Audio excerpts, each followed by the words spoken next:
The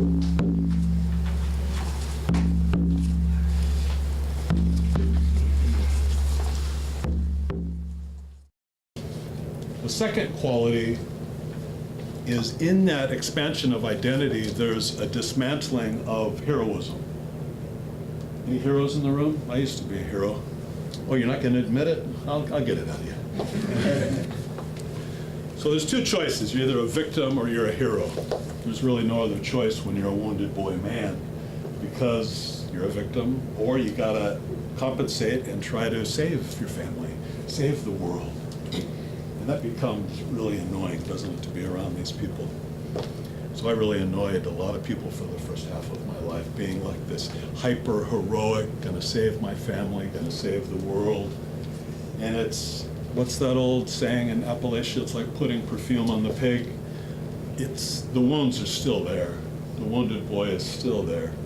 And this dismantling of the heroic is so important, because there's an authentic soul underneath there, but it's all covered up with all these strategies of being the savior. And it's hard not to fall into that, especially when you do grow up in a family that's really riddled with dysfunction. Somebody needs to do something. So I got cast in that role, and it's very, very painful. And so as a man begins to do his inner work and goes through these thresholds, not only does his identity expand, he starts to drop that heroic, and he drops the victim. And of course, then, who am I if I'm not a victim or I'm not heroic? Well, stick around, maybe we'll find out. Who am I? Well, what begins to happen is this third quality starts to show up, and it has to do with being in your genuine authority. I love that term, because I used to have such an authority complex as a young man that the word authority just would get me going as soon as I heard it. So many of us wounded boy men don't like that word authority, but it comes from the same words that are authenticity and authorship.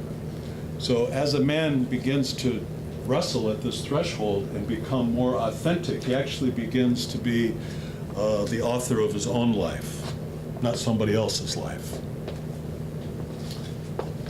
So to have your own genuine authority also means that you've been seen by, hopefully, older men, older women that see your giftedness. And one of the ideas I really like is that, imagine that you're born with a heater and it's inside of you, but it's not installed yet. You can't really generate heat until you are seen and heard. And this is how it is with this initiation work, is our medicine. In the shamanic world, they call it spirit medicine.